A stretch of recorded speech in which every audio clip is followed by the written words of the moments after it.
All right, here we go with Joe Fortunato once again as we go to film school. Of course, Joe, a film study professor. And Joe, I'm real excited about this week's movie.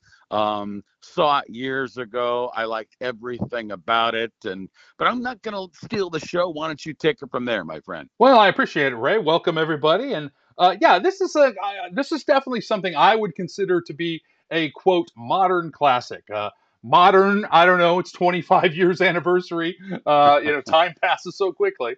But this is Gladiator from the year 2000. It was released in May of 2000, so again, celebrating its 25th anniversary this year. And this is one of those movies that came out big and I think has sort of become a beloved classic, even in a relatively short, in terms of movie history time, 25 years. Of course, it was directed by Ridley Scott. It stars Russell Crowe, Joaquin Phoenix, Connie Nelson, Oliver Reed, in which turned out to be his final movie, and Richard Harris. It had 12 Oscar nominations. That's quite a haul, including winner for Best Picture and for Best Actor for Russell Crowe, and a handful of others. And like I said, a bunch of other nominations to go along with that. It was very popular. It cost now. Again, these numbers always seem quaint to us in the modern day, but it cost $110 million, which at the time made it the second most expensive film to win a Best Picture, right after Titanic, which was $200 million. I haven't checked the math lately. Maybe Oppenheimer cost more than that, but at the time, it's in rarefied air that it's a big, expensive Best Picture winner. In fact, the movie surpassed its $103 million budget in 2 weeks of release. And I said 103, 110, so somewhere in that neighborhood. But it made its money back right away. This is Russell Crowe's favorite of any of his movies that he's done. He cites Maximus as his favorite role as well. But he also admitted that he sort of felt unworthy of all the praise and the Oscar for Best Actor that he got for this film. He thought that this was more of a quote director's film, and that the Oscar should have gone to Ridley Scott for Best Director instead, which it did not, unfortunately. I mentioned Oliver Reed. He died 3 weeks before principal photography ended. Now, because his character of Proximo was a key character, the movie's insurance contract would have allowed the filmmakers to reshoot all of his scenes with another actor at the insurer's expense. By the way, that's how movie insurance works, for those who Hmm. don't know. And it would have been about $25 million, so not an insignificant amount of money. Anyway, most of the actors and crew were so exhausted from the punishing schedule, and Ridley Scott did not want to cut Reed from the movie because he'd already done a lot of work. So the script was sort of rewritten, and a body double and CGI were used to give Reed's character a plausible resolution. So kind of a nice story to honor Oliver Reed in his final film. He didn't get cut, and they sort of reworked it a little bit so they could keep him in the movie. Hans Zimmer's score, one of the best-selling movie soundtracks of all time. Interestingly enough, Luciano Pavarotti was asked to perform on the soundtrack, and he turned it Mm. down, which he said later that he did regret. Joe Fortunato with us at film school looking at Gladiator. And Joe, you mentioned Russell Crowe, and I thought Joaquin Phoenix as well was just terrific in this movie. Yeah, both great. There was other casting possibilities, of course. We always like to talk about that. Mel Gibson was offered the lead role and turned it down because at 43 he thought he was too old to play Maximus. Russell Crowe, by the way, was 35 at the time. Hugh Jackman was also considered for Maximus. Antonio Banderas as well. You mentioned Joaquin Phoenix for Commodus. Jude Law was considered for that role. And Mm. this is kind of a fun little trivia bit. Lou Ferrigno was cast as one of the gladiators, but then it was replaced during production by someone else. So we might have had the Hulk there in Rome at the time.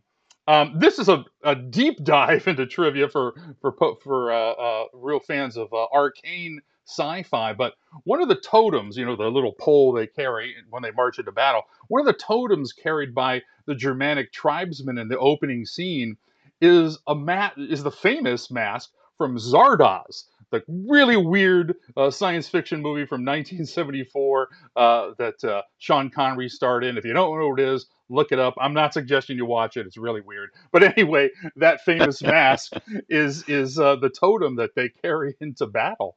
The iconic shot of Maximus's hand as he brushes the stalks of wheat. You can almost see it when I describe it. That Yeah. hand actually was Russell Crowe's stunt double, so he couldn't have been bothered to brush the wheat with his hand. It was a lavish production. The crowd scenes in the Coliseum used real life extras, digital extras, 400 cardboard cutouts. There was over 10,000 costumes, 27,000 pieces of armor, and so on and so forth. A couple of other fun things before we run out of time here. One, this is actually a little bit more history lesson than the movie. There's the common misconception. I'll admit I had it as well, that a Roman emperor put his thumbs upward to signify that the gladiator was being spared, or downward meant that there was no mercy and they would kill the gladiator. Yeah. That's actually the opposite of reality. In reality, the gesturing was the other way around, meaning the thumbs up from the emperor symbolized the sword action, and thus death. So thumbs up means, yep, raise your sword. And thumbs down meant to sheathe your sword, put it away, we're going to give mercy. So the crew was actually aware of this historical fact making the movie, but since almost all of us in the rest of the world thinks of thumbs up to be the good sign nowadays, they decided to leave it in, not to confuse the audience. So I thought that was kind of interesting. Well, Um, Go ahead. oh, continue, Joe. I thought you were done. Well, I Continue, was my done with friend. Go that. ahead. I had one more thing, but Go ahead. yeah. So another kind of fun thing that in early on we see Russell Crowe's horses, and the names of the horses on the breastplate is Argento and Scato, and that means silver and trigger. So Argento means silver, Scato means trigger, and of course that is a nod to the Lone Ranger. And silver is the name of the horse ridden by the Lone Ranger, and trigger was famously ridden by Roy Rogers, and I thought that was kind of fun. Oh, that's great stuff. Boy, really well done, Joe. You know, it's interesting. If only Gladiator 2 could scratch the surface of the original Gladiator. I saw Gladiator 2 a few weeks ago, and it was a tough movie to follow. I don't know if you saw it at all, but Gladiator 1, I agree with you one thing, Joe. It's just a terrific, and I agree, it's kind of a classic movie. Yeah, no, definitely. I don't know what the definition of a modern classic is, but that's a movie that I think 50 years from now we'll still be looking back on as a classic.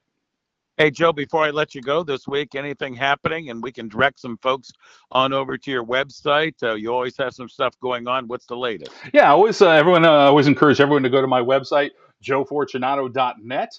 And that'll have everything that's coming up with me. Not a lot at the moment, but we have some things on the horizon. I will tease this. In the summer, I will be doing a Jaws lecture that'll be opened up for everybody. So that's coming up in June. I'm not promoting it yet because it's a little ways off, but it's on the website. You can sneak peek it. And I think I mentioned this before, that I'm a continuing guest host on the Twilight Zone podcast that's happening, and those episodes are up on my website as well for fans of the Twilight Zone who want to revisit some of those episodes. So some fun stuff there, and more to come. And he takes time out of all that going on each week to join us Friday mornings here on the morning show on WAKR. He's a film study professor, Joe Fortunato. We go to film school on Fridays. Joe, as always, my friend, thanks for taking time out of that busy schedule and joining us on Fridays. Thanks, Ray. I look forward to seeing everybody every week.